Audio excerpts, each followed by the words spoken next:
మహాపరిశుద్ధుడా, మహోన్నతుడు అయిన దేవ, కృపా సత్య సంపూర్ణుడా, నీ ఘనమైన నామమును బట్టి వందనాలు.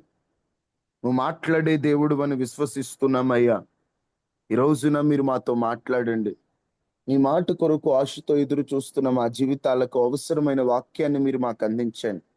మనిషి కాదయ్యా, మీరు మాట్లాడాలి. మనిషి జ్ఞానము, మనిషి శక్తి సామర్థ్యాలు కాదు, కానీ నీవు నీ పిల్లలతో ఏం మాట్లాడాలనుకుంటున్నావు, ఈరోజు మాకు ఏం తెలియచేయాలనుకుంటున్నావు, ఆ రీతిలో మీరు మాతో మాట్లాడమని, ఆ రీతిలో మమ్మల్ని సిద్ధపరచమని, నీ దాసుడు కాదు, నీ దాసు నుండి మీరే మాట్లాడమని, మహిమ ప్రభావ ఘనతలు మీరు మాత్రమే పొందమని యేసు నామములో అడిగి వేడుకొని ఉన్నాము తండ్రి, ఆమేన్.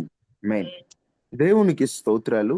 ఈ ఉదయకాల ప్రార్థనలో ఈ విధముగా పాల్గొనిన మీ అందరికీ కూడా ప్రభు అయిన యేసుక్రీస్తు నామంలో నా హృదయపూర్వకమైన వందనాలు. దేవుడు మిమ్మల్ని దీవించి ఆశీర్వదించును గాక. ఆమేన్. ఆమేన్. పడిపోయిన బలిపీఠం. ఎప్పుడైతే ఏలియా ఆ పడిపోయిన బలిపీఠాన్ని కట్టడానికి తన ప్రయత్నం తాను ప్రారంభించాడో, బలిపీఠం కట్టబడిన తరువాత ఆకాశము నుండి అగ్ని దిగి ఏలియా తలను దేవుడు పైకెత్తి అక్కడున్న వారి ఎదుట తన దాసుని ఘనపరిచాడు. ఈ రోజున దేవుడు మనల్ని అంగీకరించాలన్నా, దేవుడు మన ప్రార్థనలు ఆలకించాలన్నా, పడిపోయిన మన ఆత్మీయ బలిపీఠాలను మనం కట్టుకోవాలి. పడిపోయిన బలిపీఠాలు కట్టుకోవడం అంటే పడిపోయిన ఆత్మీయ జీవితాలను కట్టుకోవాలి. ప్రార్థన ఆత్మీయ జీవితం అనే బలిపీఠం పడిపోయిందేమో.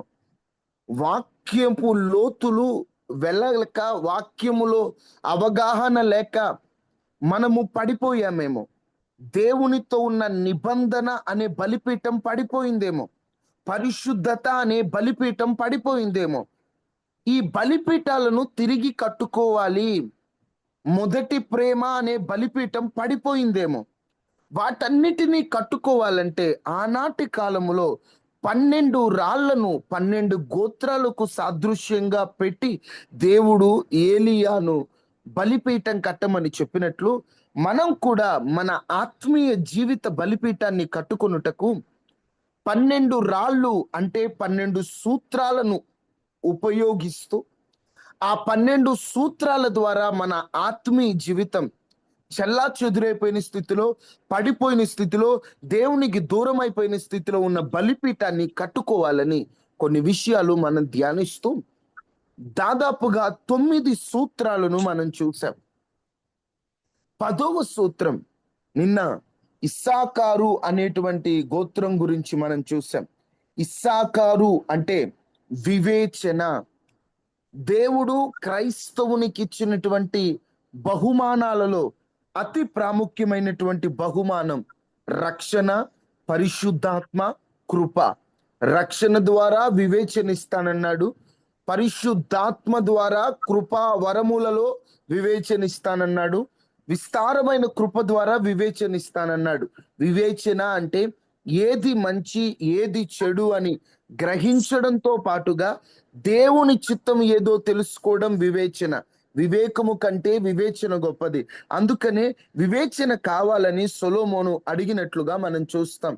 ఇజ్రాయేలు ప్రజలకి వివేచన లేకపోవడం వల్లనే వారు అటువైపు బయలు దేవతను ఆరాధిస్తున్నారు, ఇటు యెహోవాని నమ్ముతున్నారు.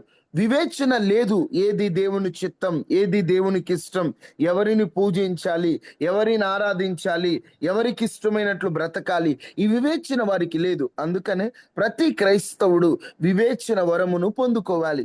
వివేచన వరము పొందుకుంటే అప్పుడు దేవుని చిత్తం ఏదో నువ్వు గ్రహించగలుగుతావు. తరువాత మనము ధ్యానించే 10వ సూత్రము జెబూలూను గోత్రమునకు సంబంధించినది. జెబూలూను గోత్రం గురించి ఆదికాండము 49వ అధ్యాయము 13వ వచనాన్ని ఒకసారి చదువుకుందాం. ఆదికాండము 49వ అధ్యాయము 13వ వచనం. జెబూలూను సముద్రపు రేవున నివసించును. అతడు ఓడలకు రేవుగా ఉండును.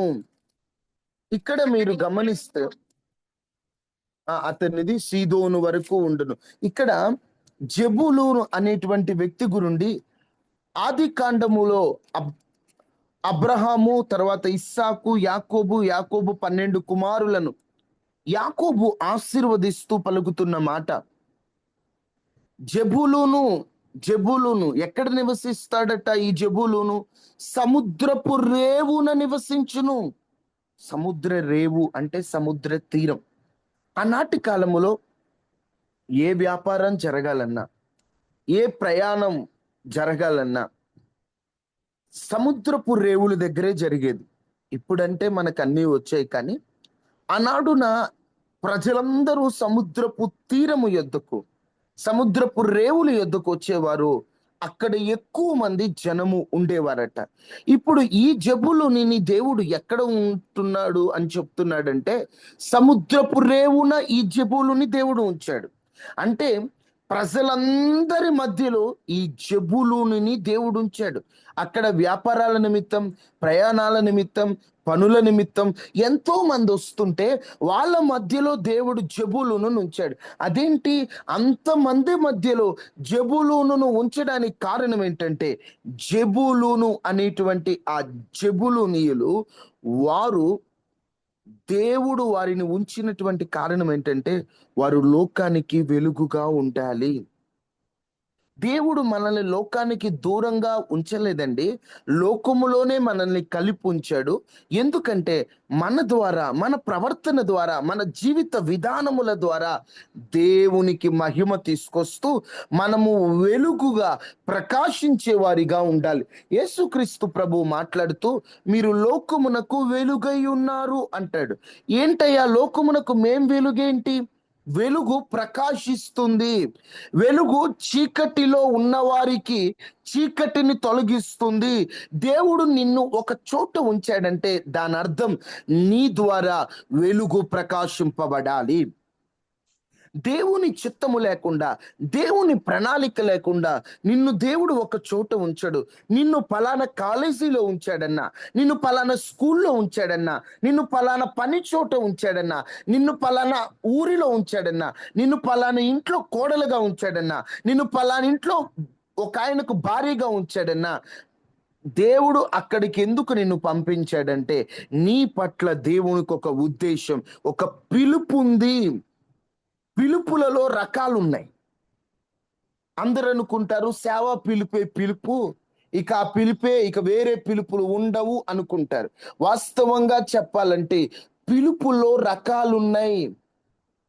పిలుపులో రకాలు ఒకటి గుర్తుపెట్టుకోండి ప్రతి ఒక్కరు, దేవుని పిలుపులలో సాధారణ పిలుపు అంటే అందరినీ దేవుడు పిలిచాడు. కొన్నిటికి రక్షణకై, పరిశుద్ధతకై, సహవాసానికై, దేవుని ప్రేమలో వేరుపారుటకై, విధేయతకై, సాక్ష్యముగా బతకడానికి.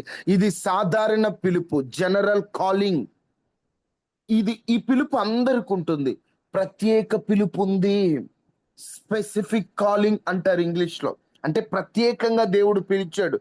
సేవకులనే కాదు, ప్రతి ఒక్కరిని దేవుడు ప్రత్యేకంగా పిలిచాడు. నిన్ను కూడా పిలిచాడు. ఎందుకు పిలిచాడు నన్ను దేవుడు? మోషేని పిలిచాడు. మోషే గొర్రెలు గాచుకుంటూ ఇదే నా జీవితం అనుకుంటే, దేవుడు మోషేని ఆ పొద ద్వారా మాట్లాడుతున్నాడు. మోషే ఇట్రా, నీ చెప్పులను విడిచిపెట్టిరా. ఎందుకయ్యా, ఎందుకు విడవాలయ్యా చెప్పులు?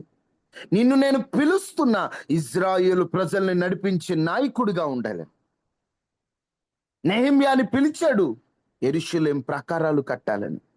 పౌలును పిలిచాడు, అన్యజనులకు సువార్త ప్రకటించాలని. అంటే దేవుడు ఎందుకు నిన్ను పిలుస్తున్నాడు అంటే, నీ పట్ల దేవునికి ఒక ఆలోచన ఉంటుంది.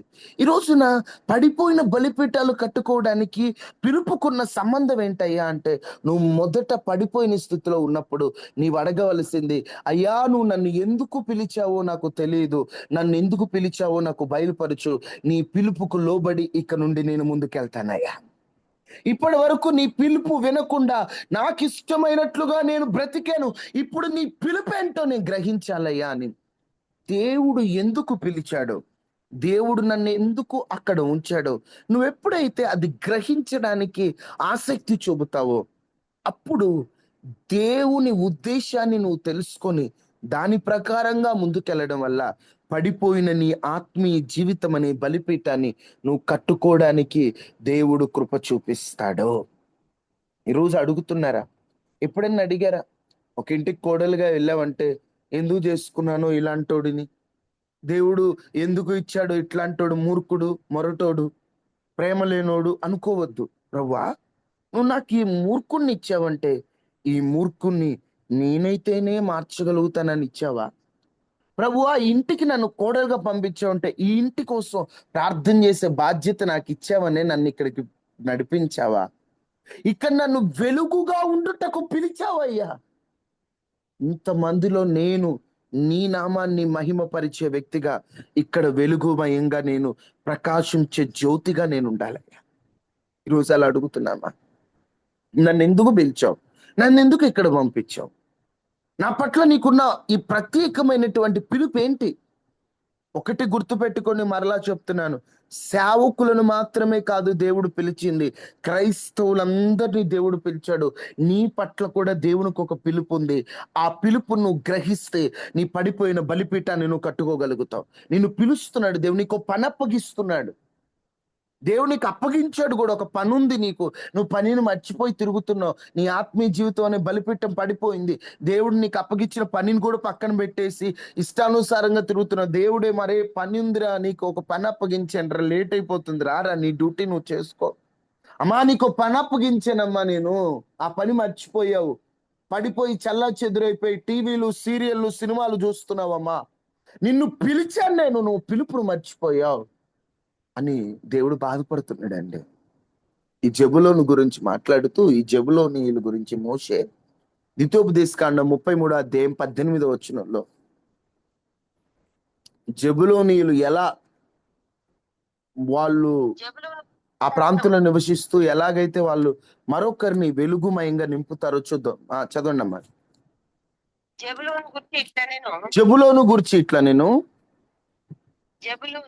జెబులూను, నీవు బయలు వెళ్ళు స్థలమందు సంతోషించుము. ఇస్సాకారు గురించి కూడా చదవండి అమ్మా, తర్వాత ఇద్దరు కలిపి ఉంటదన్నమా.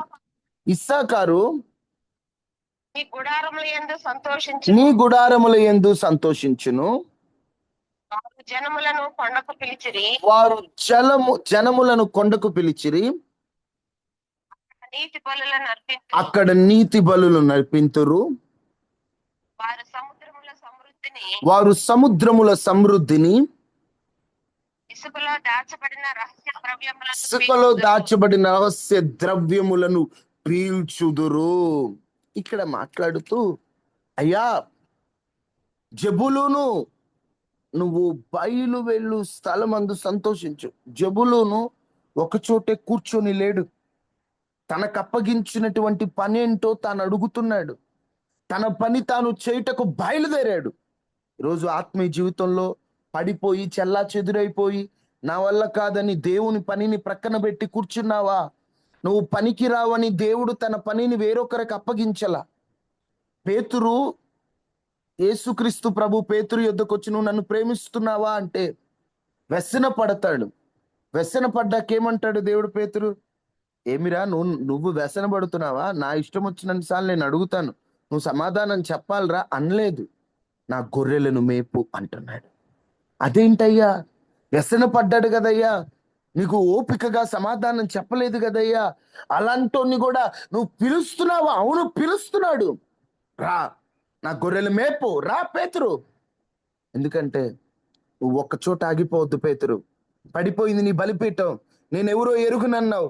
మరలా నువ్వు ఏ చేపలైతే విడిచిపెట్టావు, మరలా అదే చేపలు పట్టడానికి వచ్చావు. నీ బలిపీఠం పడిపోయింది. కానీ రా, నీ పిలుపుని నువ్వు గ్రహించురా, పిలుస్తున్నాను రా, నా గొర్రెలు మేపురా అని దేవుడు పిలిస్తే లోబడి వచ్చాడండి. ఈరోజు పడిపోయిన స్థితిలో కూర్చోవద్దు, బయలుదేరు. ఎక్కడికి బయలుదేరాలి? బయలు వెళ్ళు స్థలంలో సంతోషంగా ఉండు. కూర్చో అని చెప్పలే దేవుడు, బయలుదేరని ఆజ్ఞాపించాడు. ఇక్కడే ఉండు, అక్కడే పడిపోయిన స్థితిలో ఉండమని కాదు. వాళ్ళు బయలుదేరారట.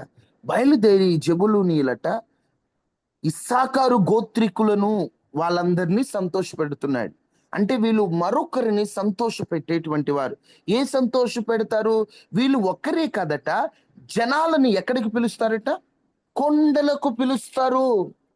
ఈ జబులు ఉన్నటువంటి సంబంధించిన వారు, వీరు నిలబడటమే కాదు, దేవుడు వీరికి ఇచ్చినటువంటి పిలుపుకు వారు లోబడి వారు వెలుగుమయంగా ఉంటారు. అంటే కొందరిని దేవుని వైపుకు పిలుస్తారు వీరు.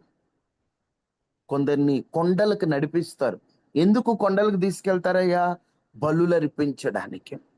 ఆనాటి కాలంలో కొందరు బలులు అనేది ఆపేస్తే నీతియుక్తమైన బలులు అర్పించడానికి జబులును బయలుదేరడమే కాదు, కొందరిని తీసుకొని బయలుదేరుతున్నారు. ఈరోజు నువ్వు నిలబడాలి. ఈరోజు నువ్వే పడిపోయి ఉన్నావు. దేవుడు ఆశపడుతున్నాడు, బాబు నువ్వు పడిపోవడం కాదు, అమ్మా నువ్వు పడిపోవడం కాదు, నువ్వు నిలబడి నలుగురు నిలబెట్టాలి. ఈరోజు నువ్వు ఆలోచించాలి. నువ్వు పడిపోయిన స్థితిలో ఉన్నావా? నీ బలిపీఠం పడిపోయింది నువ్వు అనుకోవాలి. నేను పడిపోతే ఎలాగా? నేను కొందరిని నిలబెట్టాలి కదా. నేనే పడిపోతే ఎలా? దేవుడు నన్ను పిలిచాడు కొందరిని నిలబెట్టడానికి. దేవుడు నన్ను పిలిచాడు, నా ద్వారా కొందరిని దేవుడు తన వైపుకు పిలుచుకోవాలని కోరుకుంటున్నాడు. నేను నిలబడాలి, కొందరిని నిలబెట్టాలి. ఇదే ఆశ. నేను నిలబడకుండా వాళ్ళని నిలబెట్టాలని కాదు, నేను నిలబడాలి, వారిని నిలబెట్టాలి. నన్ను పిలిచిన పిలుపుకు తగ్గట్లుగా నేను జీవించాలి. రోజు అటువంటి ఆశ ఉందా నీకు? అటువంటి తలంపులు కలిగి ముందుకెళ్తున్నావా? ఇక్కడ ఈ జబులును గురించి మనం గమనిస్తే, అతడు కొండలకి వాళ్ళని నడిపిస్తున్నాడట, నీతి బలులు నడిపిస్తున్నాడట. వారు సముద్రాల సమృద్ధిని, వాళ్ళకి సమృద్ధి ఈయన ద్వారా మళ్ళీ ఏంటో తెలుసా? ఈ జబులుని ద్వారా ఇసుకలో దాచబడిన రహస్య ద్రవాలు పీల్చే కృపనిచ్చాడట. ఇసుకలో, వాస్తవంగా ఇసుకలో ఏముండదు. ఇసుక దేనికి అంటే ఇల్లు కట్టుకోవడానికి తప్ప అంత పనికొచ్చే నేల కాదు. కానీ ఆ పనికి రాని నేలలో, ఇసుక నేలలో రహస్య ద్రవ్యాలు పీల్చే కృపనిచ్చాడు. ఈ మాటను ఆధారం చేసుకునే దుబాయ్ లాంటి కంట్రీస్ లో పెట్రోల్ ని తీశారనమాట. అక్కడ ఇసుకలో రహస్య ద్రవాలు అంటే పెట్రోల్, డీజిల్ అవన్నీ లోపల నుండి తీయడానికి కారణం వాక్యం అని బైబిల్ పండితులు చెప్తూ ఉంటారు. ఈ మాట ఎందుకు మీతో చెప్తున్నానంటే, ఈ జబులు నీళ్ళు కొందరిని దేవుని యొద్దకు నడిపించడమే కాదు, రహస్యంగా ఇసుకలో అంటే ఆశీర్వాదాలు లేని చోట కూడా శ్రేష్టమైన ఆశీర్వాదాలు వారికి వచ్చినట్లుగా వీరు ప్రయాసపడ్డారు. ఈ రోజున నీవు కూడా కొందరిని దేవుని వైపుకు నడిపించాలి. దేవుడు అందుకే నిన్ను పిలిచాడు. ఈరోజు ఎంతమందిని దేవుని దగ్గరికి తీసుకొస్తున్నావు? దేవుని వద్దకు తీసుకురావడం అంటే సువార్త చెప్పడమే కాదు, ప్రార్థనకు తీసుకురావడమే కాదు, నీ ప్రవర్తన ద్వారా, నీ మాటల ద్వారా, నీ విశ్వాసం ద్వారా, నీ క్రియల ద్వారా నీవు వారిని దేవునికి దగ్గర చేయాలి. ఈ జబులుని ఎలాంటి వాళ్ళంటే, కొంతమందిని దేవునికి దగ్గర చేయడం కోసం వాళ్ళు ప్రాణాలను కూడా అర్పించడానికి సిద్ధమేనండి. న్యాయాధిపతుల గ్రంథం 5వ అధ్యాయం ఒకసారి చూడండి, 18వ వచనం. న్యాయాధిపతుల గ్రంథం, జబులూనీయులు ఎలాంటి వారో మనం చూస్తున్నాం. న్యాయాధిపతులు 5:18. జబునీయులు మరణం భయం లేక, జబులూనీయులు మరణ భయము లేక ప్రాణము తృణీకరించుకొనిన జనము, ప్రాణము తృణీకరించుకొనిన జనము. నప్తాలీయులు భూమి మెట్టల మీద ప్రాణము చాలు తృణీకరించి, చాలు బ్రదర్. జబులూనీయులు మరణ భయము లేక ప్రాణము తృణీకరించుకొనిన జనం. వాళ్ళు భయపడరట మరణానికి. వారు తమకు అప్పగించినటువంటి దానిని సక్రమంగా నెరవేర్చుట మధ్యలో ప్రాణమైన అర్పించడానికి వారు సిద్ధమే అంట. అంత విధేయత ఉంది. ఈరోజు దేవునికి ఏ పని అప్పగించాడో తెలుసా? అన్యుల మధ్యలో నువ్వు ఒక వెలుగుగా ఉండాలని తెలుసా? పాస్టర్ అయితేనే దేవుని పిలుపు అనుకోవద్దు. ప్రతి విశ్వాసి దేవునిచే పిలువబడ్డవాడే. ఇంటిలో, ఉద్యోగంలో, నువ్వు చదువుకునే చోట్ల, సమాజంలో, నీ పనికెళ్ళే చోట, నువ్వు జాబ్ చేసే చోట, ఎక్కడైనా నువ్వు దేవుని మహిమ తెచ్చే వ్యక్తిగా నువ్వు ఉండాలని దేవుడు ఆశపడుతున్నాడు. ఒక దీపాన్ని వెలిగించి దాన్ని నీ గిన్నెతో కప్పరు, ఎందుకంటే అది వెలుగు ఇవ్వాలి. నువ్వు కూడా నీ జీవితం బలిపీఠాన్ని, దేవుడు అగ్నిని పంపాలంటే అది నీ కోసం మాత్రమే కాదు, నీవు ఇతరులకు వెలుగుగా ఉపయోగపడాలి. నువ్వు ఇతరుల అంటే ఇతరులు నిన్ను బట్టి ఆశీర్వాదం పొందే విధంగా దేవుని చిత్తమునకు లోబడిన వ్యక్తిగా నువ్వు ఉండాలి. దేవుడు పిలుస్తున్నాడు, ఆ పిలుపుకు లోబడుతున్నావా? దేవుడు నీకు అప్పగించిన పనిని నువ్వు నమ్మకంగా చేయడానికి సిద్ధంగా ఉన్నావా? ఆలోచించండి ఒకసారి. దేవుడు నన్ను ఎందుకు పిలిచాడు? నా పట్ల దేవునికి ఒక ప్రణాళిక ఉందా లేదా? దేవుడు పిలిచాడు, నన్ను పిలిచాడు. ఆ పిలుపుకు తగ్గట్లుగా నేను ఉంటున్నానా? అబ్రహామును దేవుడు పిలిచాడు. అబ్రహామును దేవుడు పిలిచినప్పుడు ముందు దేవునితో నడిచాడు, తర్వాత జనాంగాలకు ఆశీర్వాదమయ్యాడు. మోషేని దేవుడు ముందు మండుతున్న పొద దగ్గరకు పిలిచాడు, తర్వాత ఐగుప్తు పంపాడు. యెషయాని దేవుడు ముందు తన మహిమను చూపించాడు, తర్వాత యెషయాను పంపించాడు. పేతురుని ముందు నన్ను వెంబడించి అన్నాడు, తర్వాత నా గొర్రెలను మేపన్నాడు. అంటే ముందు దేవుడు మనకిచ్చిన పిలుపు తెలుసుకోవాలంటే ముందు మనం దేవునితో సహవాసంలోకి రావాలి. అబ్రహాము ముందు దేవునితో నడిచాడు, మోషే ముందు మండుతున్న పొద దగ్గరికి వెళ్ళాడు, యెషయా ముందు దేవుని మహిమను చూచాడు, పేతురు ముందు దేవుని వెంబడించాడు. మనం ఈ చేస్తే నెక్స్ట్ ఏం చేయాలో దేవుడు మనకు చెప్తాడు. మనం ఈ చేయకుండా దేవా నేను ఏం చేయాలో చెప్పు అంటే, కాదు నువ్వు ఫస్ట్ కొన్ని చేయి. దేవుడు మనల్ని సాధారణంగా ఎందుకు పిలిచాడు, అందరిని ఎందుకు పిలిచాడు, ఆ పిలుపు మనందరం ఎలా నెరవేర్చాలంటే 2 తిమోతి 1:9 ప్రకారం ఆయన మనలను రక్షించి పరిశుద్ధమైన పిలుపుతో పిలిచాడట. మనల్ని రక్షించి ఎలాంటి పిలుపుతో పిలిచాడు? పరిశుద్ధమైన పిలుపుతో పిలిచాడు. ఎందుకయ్యా పరిశుద్ధమైన పిలుపుతో మమ్మల్ని పిలిచావు అంటే త్వరగా చెప్తాను. దేవుడు మనల్ని ఎందుకు పిలిచాడు? అందరిని పిలిచాడు. ఈ పిలుపు ఇది సాధారణ పిలుపు. 1 రోమా 8:29 ప్రకారం ప్రతి మనిషి యేసయ్య స్వరూపములోకి మారడానికి పిలుస్తున్నాడు. దేవుడు ఎందుకు పిలుస్తున్నాడంటే నీ మాట, నీ తలంపులు, నీ విధి విధానాలు అన్ని యేసయ్యలాగా నీవు మారాలి. అందుకే దేవుడు నిన్ను పిలుస్తున్నాడు. 2 ఎందుకు పిలుస్తున్నాడు? పరిశుద్ధతలో ఉండటానికి పిలుస్తున్నాడు. 1 పేతురు 1:15-16 ప్రకారం నేను పరిశుద్ధుడును గనుక మీరు పరిశుద్ధులైండు అన్నాడు. అందుకే దేవుడు పిలుస్తున్నాడు. 3 ఇతరులకు వెలుగుగా ఉండటానికి పిలుస్తున్నాడు. మనం లోకానికి వెలుగై ఉన్నాం కాబట్టి. 4 యోహాను 15:16 ప్రకారం మనము ఫలించడానికి పిలుస్తున్నాడు. 5 1 కొరింథీ 10:31 ప్రకారం దేవుని మహిమ కొరకై మనల్ని పిలుస్తున్నాడు. ఈరోజు ఆ పిలుపుని నువ్వు గ్రహించావా? ఇది అందరి పట్ల దేవుడు పిలుస్తున్నాడు. వాక్యం ద్వారా, ప్రార్థన ద్వారా, సహవాసం ద్వారా దేవుని పిలుపును గ్రహించు. దేవుడిచ్చిన వరాల ద్వారా బోధన, దేవుడు నాకు ఏది ఇచ్చాడు? సేవన, ప్రోత్సాహమా, నాయకత్వమా? దేవుడు నాకు ఇచ్చినటువంటి పిలుపు ఏంటి అని ఆ పిలుపుని నీవు గ్రహించాలి. అప్పుడు నీవు గ్రహించగలిగితే దేవుని పిలుపుకు తగిన జీవితాన్ని నువ్వు జీవించగలుగుతావు. దేవుడు మనల్ని పిలిచాడండి.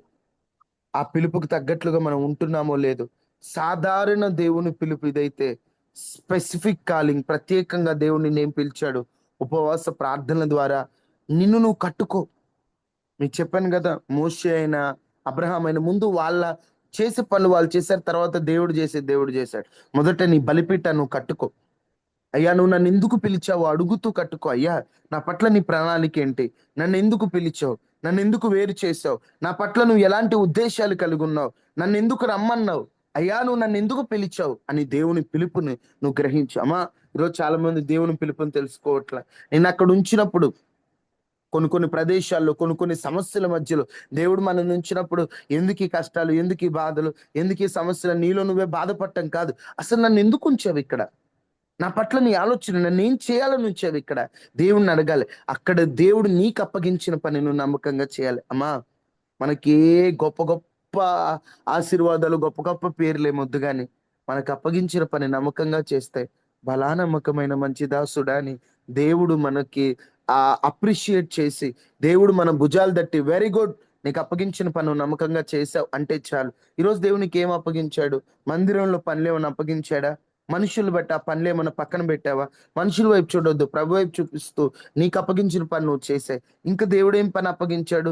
కొందరిని దేవుని వైపు నడిపించడం అనే పని అప్పగించాడా? ఒకప్పుడు ఆ పని చేసావా? ఇప్పుడు వెనకడుగు వేసావా? ఎవరేమనుకున్నా పర్లేదు, దేవుడు నీకు అప్పగించిన పని నువ్వు నమ్మకంగా చేయి. ఇంకేం పని దేవుడు ఏం అప్పగించాడు నీకు? ఒకసారి ఆలోచించు. నువ్వు నీకేం అప్పగించాడు? ఒకప్పుడు నువ్వేం పని చేసావు? ఇప్పుడు దేవుడు నేను పిలుస్తున్నాడు, అరే నువ్వు నా పని ఆగిపోతుంది ఆయన, నిజం చెప్పాలంటే మనం కాకపోతే ఇంకొకరు ఉన్నారు దేవునికి, కానీ మన మీద ఉన్న ప్రేమ వాళ్ళే చేయాలి, నా బిడ్డ చేయాలి ఈ పని అని దేవుడు నీకో పని అప్పగించి దేవుడు వెయిట్ చేస్తున్నాడు. ఎప్పుడొస్తావు? దేవుడు నిన్ను పిలుస్తున్నాడు, ఎప్పుడొస్తావు? నీకు అప్పగించిన పని నువ్వు ఎప్పుడు చేస్తావు? దేవుడు అందరి మధ్యలో నిన్ను ఉంచింది నువ్వు ఒక వెలుగుగా ఉండాలని. నువ్వు పడిపోయిన బలిపీఠాలు కట్టుకొని దేవుని పిలుపుని తెలుసుకొని బయలుదేరు. కూర్చొని ఉండకో, లేచి కొండకు బయలుదేరు. బలివ్వడానికి, అగ్ని దించడానికి దేవుడు సిద్ధంగా ఉన్నాడు. నీతియుక్తమైన బలులు అర్పించటకు నీవే కాదు, నీతో పాటు కొందరిని సిద్ధపరచాలి. నువ్వు నిలబడాలి, నలుగురు నిలబెట్టాలి. అది గుర్తుపెట్టుకొని దేవుని చిత్తమునకు లోబడే వ్యక్తిగా ఉండుటకు మనందరూ సిద్ధపడాలి. ఈరోజు మన అంశం జెబూలూను అంటే పడిపోయిన బలిపీఠ ఎలా కట్టుకోవాలంటే పిలుపును గ్రహించి. ఎలా కట్టుకోవాలమ్మా? పిలుపును గ్రహించి. అర్థమవుతుందా? దేవుడు మనందరిని పిలిచాడు కదా, మనకు అప్పగించిన పని మనం తెలుసుకుంటే ఒకటే గుర్తుపెట్టుకోండి, మనుషులని మాట్లాడినా ఎంతమంది వెనక్కి లాగినా నీకు అప్పగించిన పని నువ్వు నమ్మకంగా చేయి చాలు. ఆ పని నమ్మకంగా చేస్తే దేవుడు ఎంత దీవెన ఇవ్వాలో అంత దీవెన ఇస్తాడు. నీకు అప్పగించిన పని నువ్వు నమ్మకంగా చేయి. ఎవ్వరేమనుకున్న పర్ల. మందిరం శుభ్రం చేస్తాను అనుకున్నావా? నమ్మకంగా చేయి. దేవునికి ఇది ఇది ఇస్తాను, ఇది చేస్తాను అనుకున్నావా? నమ్మకంగా చేయి. ఎవరేమన్నా పట్టించుకోకు. నీ పన్ను నమ్మకంగా చేయి. దేవుడు నిన్ను ఆశీర్వదిస్తాడు. దేవుడు నిన్ను వృద్ధి కలుగు చేస్తాడు. దేవుడు నీ కన్నీటిని తుడిచి దేవాతి దేవుడే నిన్ను నీ బలిపీఠాన్ని కట్టుకునే కృపనే కాదు, పడిపోయిన ఎందరో బలిపీఠాలు కట్టుకునే కృపను దేవాతి దేవుడు అనుగ్రహించును గాక. ఆమేన్. అందరూ తలలు వంచి విత్తబడిన వాక్య నిమిత్తమై ఈ 10వ సూత్రం, దేవుని పిలుపును గ్రహించడం. అవునయ్యా, నీ పిలుపును గ్రహించే వ్యక్తులుగా మేము ఉండాలి. నిజమే, మేమేదో నామమాత్రంగా వెళ్ళిపోతున్నాం, కానీ నీ పిలుపు ఏంటో మేము అర్థం చేసుకోలేమయ్యా. మమ్మల్ని క్షమించండి అయ్యా.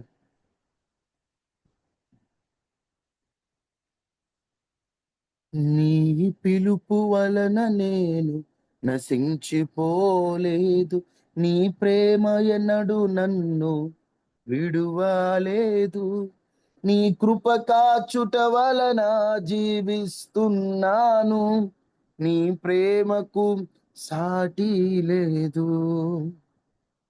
నీ కృప కాచుట వలన జీవిస్తున్నాను, నీ ప్రేమకు సాటి లేదు. నన్ను పిలిచిన దేవా, నన్ను ముట్టిన ప్రభువా, నీవు లేనిదే నేను లేనయ్యా. అయ్యా, మమ్మల్ని పిలిచావయ్యా, నీ పిలుపుకు తగిన జీవితం మాకివ్వు. అసలు ఎందుకు పిలిచావో నీ పిలుపుని, నీవు అప్పగించిన పనిని పక్కన పెట్టేసి లోక పాప వ్యసనాల్లో మేము తిరుగుతున్నామయ్యా. అయ్యా, నీ పిలుపుని గ్రహించినట్లుగా మమ్మల్ని సిద్ధపరచండి అయ్యా. నీ పిలుపుని తెలుసుకున్నట్లుగా మమ్మల్ని సిద్ధపరచండి అయ్యా. నీ పిలుపుకు తగ్గ జీవితాన్ని మాకివ్వమని అని అందరూ ప్రార్థన చేసుకుందాం. మహాపరిశుద్ధుడా, జెబూలూనీయులను సముద్ర తీరాల్లో ఉంచాం. అక్కడికి ఎంతో మంది వస్తున్నారు అయ్యా. వారితో పాటు కొందరిని కొండల మీదకు తీసుకొని వెళ్ళారు అయ్యా. నీతియుక్తమైన బలులు అర్పించారు. మేము నిలబడాలి, కొందరిని నిలబెట్టాలి. నువ్వు మమ్మల్ని పిలిచావు. ఆ పిలుపుని మేము తెలుసుకున్నట్లు సహాయం చేయండి. ఆ పిలుపుని మేము గ్రహించినట్లు సహాయం చేయండి. విత్తబడిన వాక్యాన్ని నీరు కట్టి ఫలింప చేయండి. ఏదో నామమాత్రంగా విని వెళ్ళిపోవడమే కాదు అయ్యా, ఇష్టమైనట్లుగా మేము బ్రతుకున్నట్లు సహాయం చేయండి. కన్నీటిని తొడవండి, ఇబ్బందులు తొలగించండి. నీ పిలుపుకు తగిన జీవితాన్ని మాకు అనుగ్రహించండి. మేము ఇన్నాళ్ళు పడిపోయిన బలిపీఠం కట్టుకోవాలని ఎన్నో ప్రయత్నాలు చేశాం, కానీ నువ్వు మమ్మల్ని ఎందుకు పిలిచావని ఆ టైంలో మేము అడగలేదు. ఇక అడుగునట్లుగా మాకు తగిన జ్ఞానాన్ని ఇవ్వమని ఈరోజు ఈ ఉదయకాల ప్రార్థన పాల్గొన్న వారందరి కుటుంబాల చుట్టూ మీ కంచి వేసి వైరస్లు, అనారోగ్యాల ప్రమాదాల నుండి తప్పించి క్షేమకరమైన వాతావరణాన్ని అనుగ్రహించి మీరు మాకు తోడుగా ఉండి మా బలిపీఠాలు కట్టుకున్నట్లు సహాయం చేయమని యేసునామం అడిగి వేడుకొని ఉన్నాము తండ్రి. ఆమేన్. తండ్రి అయిన దేవుని ప్రేమ, కుమారుడైన యేసుక్రీస్తు వారి కృప, పరిశుద్ధాత్మ నిండిన సహవాసం మనకి మన కుటుంబాలకు తోడైండును గాక. దేవుని కంచి మన కుటుంబాల చుట్టూ వేయబడును గాక. ఆమేన్. ఆమేన్. అందరికీ వందనాలమ్మా. వందనాలు. ప్రైజ్ లార్డ్ అమ్మా.